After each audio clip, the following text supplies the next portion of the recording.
A lot of people try to be gold diggers, but they don't actually have a shovel. That means you don't have anything to work with. You don't have anything that somebody with some bread would want. So you got to evaluate, be real with yourself and what you bring to the table.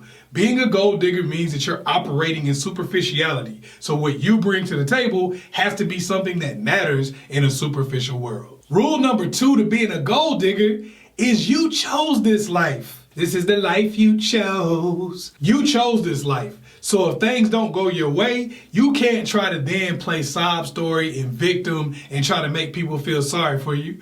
Why me? All I really ever wanted was love. Nah, you wanted money, you wanted security, you wanted to drive in a Mercedes. Things didn't go your way, but you chose this life, so nobody feels sorry for you. Rule number 3 to being a gold digger is to provide a service. A fair exchange ain't no robbery. If you are providing a service, then you have the right to expect something in return. If you're not providing anything, then you can't expect anything. Now, I'm not saying you got to provide the smashery, but I am saying that you have to provide something that's of real value. It could be cooking, it could be cleaning, it could be helping people with legal advice, whatever it is you want. But you have to provide something of value. Otherwise, the gold digger move isn't going to work. Rule number 4, money first. If you want to be a gold digger, you got to get the money first. What did a pimp say? Purse first, ass last. That's how they say it. And they say it that way for a reason. If you don't get the money first, then you are trying to make a silent deal with somebody and try to get something in return later on. I'm keeping it real with you. If you're trying to be a gold digger, you can't just keep piling on and then expect somebody to give you something after the fact. That's a deal you made in your head. That's not something y'all talked about. So if that man didn't buy you a Rolls Royce, don't let him smash for 6 months and be like, where's my Rolls Royce? I'm riding in a hoopty. No, you didn't ask for a Rolls Royce. You didn't ask for a condo. You didn't ask for a yacht.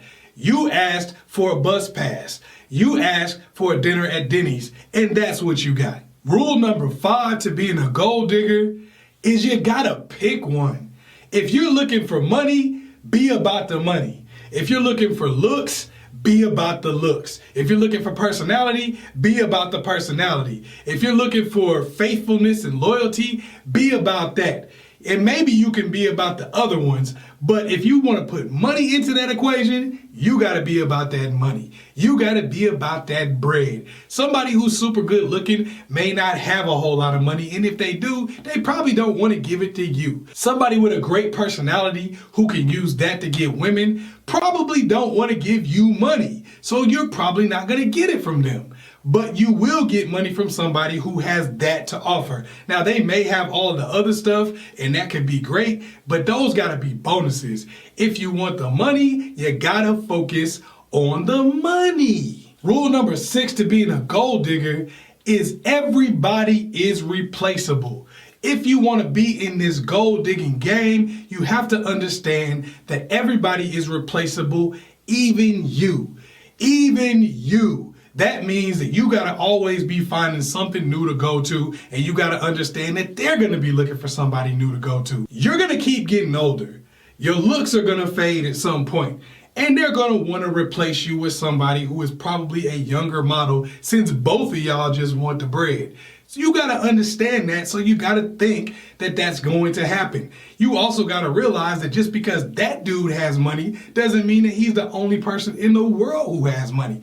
Other people have money also, which makes him replaceable as long as you keep the product up. As long as you look good, as long as you keep yourself in the same shape, as long as you keep your game tight, as long as you know how to talk to these guys, you are going to keep finding new people. So everybody is replaceable. Rule number 7 to the gold digger lifestyle is you can't catch feelings. Let's refer back to rule number 2.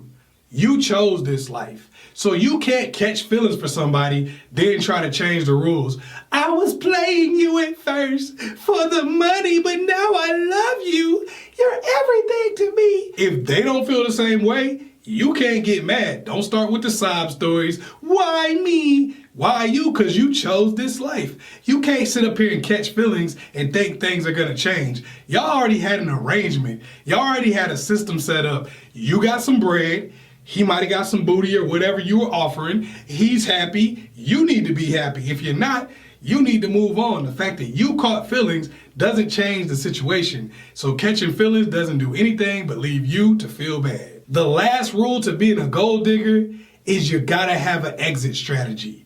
You got into this thing, how do you get out? Don't be the 65-year-old stripper on the pole dancing for Campbell's soup coupons. Oh my goodness, that's 32 cents off. You don't want to be that person, but you could be. You gotta have an exit strategy. What are you gonna do when your looks fade? What are you going to do when guys don't fall for your game as easily as they used to? What are you going to do when you find yourself in a situation where you're competing with people who are 20, 30 years younger than you? Are you still going to be trying the same game you were using back in 1976? Are you still going to be using the same game that you were doing when you were 20 years old? Probably not. So you got to have an exit strategy. Go to school while you're gold digging. Get somebody to put you through school. Get your credit right while you're gold digging so you could buy your own crib at some point in time. Make sure you educate yourself and put yourself in a better spot. Otherwise, you're just going to be a pathetic cautionary tale.